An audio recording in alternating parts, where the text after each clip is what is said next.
មកដឹងពីអត្ថប្រយោជន៍របស់ផ្លែទឹកដោះគោ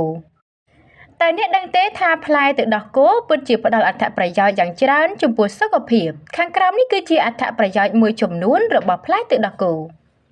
1. ទប់ស្កាត់ជំងឺខ្វះគ្រាប់ឈាមផ្លែទឹកដោះគោជាប្រភពដ៏ប្រសើរនៃជាតិដែកដែលជួយទប់ស្កាត់ជំងឺខ្វះគ្រាប់ឈាមក្រហមបញ្ហាខ្វះជាតិដែកនៅក្នុងរាងកាយគឺជាមូលហេតុទូទៅបំផុតនៃជំងឺខ្វះគ្រាប់ឈាមក្រហមរាងកាយដែលត្រូវការជាតិដែកចាំបាច់ដើម្បីផលិតហេម៉ូក្លូប៊ីនដែលជាប្រូតេអ៊ីនមួយនៅក្នុងកោសិកាឈាមក្រហមទទួលខុសត្រូវចំពោះការដឹកនាំអុកស៊ីសែនពីសួតទៅកាន់គ្រប់ផ្នែកនៃរាងកាយ 2. ជួយដល់សុខភាពឆ្អឹងផ្លែទឹកដោះគោគឺមានផ្ទុកទៅដោយបរិមាណខ្ពស់នៃជាតិកាល់ស្យូមនិងផូស្វ័រដែលធ្វើឲ្យក្លាយជាជម្រើសនៃផ្លែឈើដ៏ល្អសម្រាប់រក្សាសុខភាពឆ្អឹងរឹងមាំ 3. ទប់ស្កាត់ជំងឺទឹកនោមផ្អែមជាតិសរសៃដែលមាននៅក្នុងផ្លែទឹកដោះគោមានប្រសិទ្ធភាពនៅក្នុងការគ្រប់គ្រងក៏ដូចជាកាត់បន្ថយកម្រិតនៃជាតិស្ករនៅក្នុងឈាម